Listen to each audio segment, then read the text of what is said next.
Meu nome é Geraldo Ventura. Nós vamos ver nessa videoaula, aula número 7, variação de uma função, sobre o estudo das derivadas. Essa é a penúltima aula da série. Essa aula se destina a alunos do terceiro ano do ensino médio ou do segundo grau. A biografia aí, matemática, esse livro aí do Scipione, né? E matemática, volume 3, né? Segundo grau, da editora Saraiva. Autora Iracema e Aida. As aulas passadas sobre derivadas, teve aluno que fez crítica aí que a aula é superficial, mas essa aula se destina para aluno do ensino médio. Nada impede de uma pessoa que está fazendo faculdade aí, cálculo 1, fazer uma revisão com essas aulas aí. Mas essa aula não se destina para aluno universitário, não. Essa aula se destina a aluno do ensino médio. Agora, se ele quiser fazer uma revisão com isso, tudo bem. Por isso que é superficial. Continuando aí, exercício número 3. Determinar os extremos e inflexões da função y igual a x sobre x mais 2 e esboçar um gráfico, obviamente o gráfico dessa função. Primeira coisa, nós vamos fazer o domínio da função f de x. Quando eu falo f de x é a mesma coisa de y, a notação é diferente, mas representa a mesma coisa. Para você determinar o domínio, você observa que isso aqui é uma fração não, o denominador não pode ser zero. Então, esse x mais 2 aqui tem que assumir um valor diferente de zero.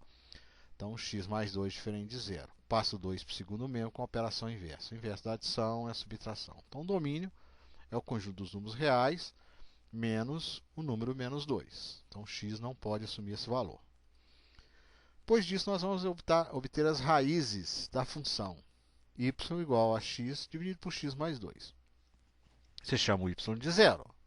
Para obter a raiz, se chama sempre o y de zero. Isso aqui é uma divisão, você passa multiplicando. X mais 2 vezes zero vai ficar zero. Zero igual a x, que está no segundo membro. Essa é a raiz. Então, a verdade para essa equação é zero. Feito isso, nós vamos fazer o cálculo da derivada da primeira e a derivada da segunda. Então, esse aqui é um quociente. Então, a derivada do quociente nós vimos na aula número 2. É a derivada do numerador, que é x, multiplicado pelo denominador, que é x mais 2, menos o numerador, que é a letra x, multiplicado pela derivada do denominador, que é x mais 2. Aqui, ó. A derivada de x é 1. E a derivada de x mais 2 também é 1, porque a derivada de x é 1 e a derivada de 2 é 0. Então, 1x menos 1x igual a 0. Corta esse menos x com esse mais x, sobra o número 2 no numerador. Essa é a derivada da primeira, fy', né? Ou f' de x, tanto faz. Aí a derivada da primeira. Agora, se observa que isso aqui não tem raiz, não possui raiz. Pelo seguinte, se eu fosse encontrar a raiz, eu ia chamar o y' de zero. Então, tiro o y' e coloco zero. Zero vezes esse denominador aqui, ó, porque isso aqui é uma proporção, produto dos meios igual ao produto dos extremos. Zero que multiplica x mais 2 elevado ao quadrado é zero. Só que 0 não é igual a 2. 0 é diferente de 2. Então, isso não possui raiz. Se não possui raiz, né, significa que nós não temos nem máximos nem mínimos. Agora, nós vamos fazer o gráfico da função f de x, ou então y. Né? Esse gráfico eu obtive num programa de informática chamado Maple. Mas, no caso, você pode esboçar isso aí fazendo os cálculos, né? Você observa que eu construí uma tabelinha aqui, x e y. Obviamente, o x não pode ser menos 2, porque isso aqui não faz parte do domínio. Então, o x tem que ser diferente de menos 2. Por isso que eu cortei, não tem correspondente. Quando o x é menos 2, ó, menos 2 mais 2 é 0. Você não tem como dividir menos 2 por 0. Então, não tem correspondente. Aí, eu atribuí valores à direita do menos 2, que é 0, 1, 2. Efetuei os cálculos, né, quando for 0. 0 dividido por 2 igual a 0. Quando for 1, 1 mais 2, 3. Então, ficou 1 terço. E aí, efetuei os cálculos e fiz o gráfico. Não é o objetivo dessa aula, né? Feito isso, nós vamos fazer o limite da função. Limite de f de x quando x tende para mais infinito. Então, você vem aqui mais infinito, para a direita, né? Sobe, sobe, sobe, sobe, pega a curva e vê para onde é que ela aproxima no eixo y. Ela aproxima do número 1. Por isso que é 1. Limite de f de x quando x tende para menos infinito. Menos infinito, vem aqui no eixo x, vem para cá, menos infinito, sobe, sobe, sobe, sobe, pega a curva de vermelho aqui e vai lá para o eixo y procurar o valor numérico dele. Então, o valor numérico dele é o número 1. Então, tanto para mais infinito como menos infinito igual a 1. Agora, se você não entendeu essa explicação, você pode estudar aí as aulas sobre os limites, né? Como é que obtém esses valores lá graficamente. Agora, o limite da função, quando você tende para o ponto de descontinuidade, que é o ponto menos 2 aqui. Ó. Quando x é igual a menos 2, você não tem nenhum correspondente em y, correto? Então, menos 2 à direita, limite lateral à direita. Você vem à direita do 2, né? Desce, desce, desce, desce, desce, desce, desce, desce, desce, toca a curva e procura lá o valor menos infinito. E depois o limite da função é menos 2 à esquerda. Esse x tendendo a menos 2 elevado a menos, significa um pouquinho antes do menos 2. Então, você sobe, sobe, sobe, sobe, sobe, sobe, sobe, toca a curva, procura o eixo y, e do lado positivo, infinito. Então, caso você não tenha entendido, aconselho você a estudar as aulas sobre limites. Então, é dessa maneira, está concluído aí o terceiro exercício. Exercício número 5. Aliás, aqui o anterior era o número 4. Esse aqui é o número 5.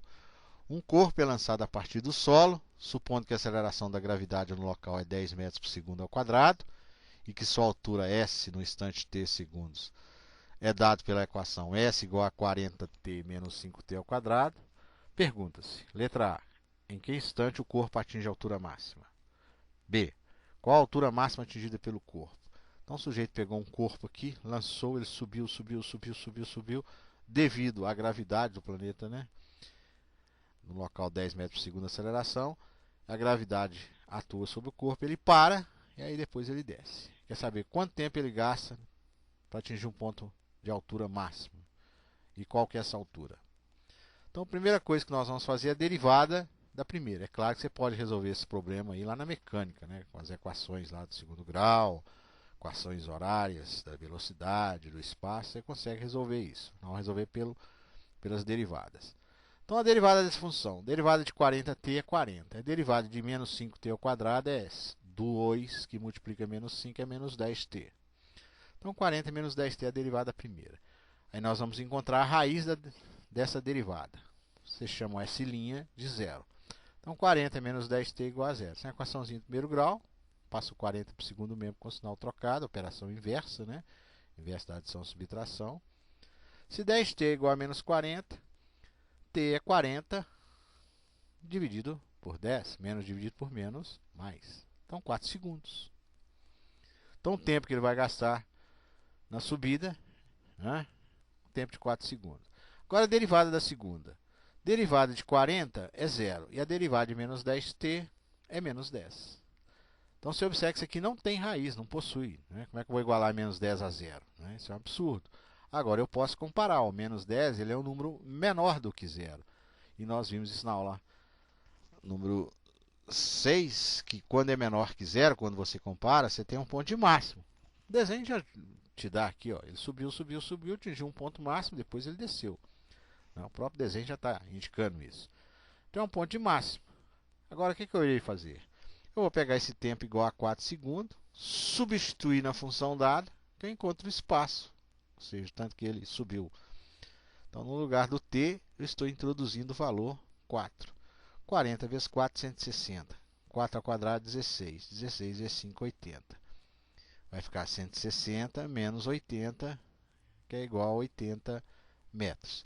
Então, significa que esse corpo subiu 80 metros, e aí ele parou, né? 4 segundos depois, aí ele para, aí depois ele desce, né? Essa é a interpretação geométrica aí desse problema. Até a próxima videoaula, que é a aula número 8, a última aula aí desta série.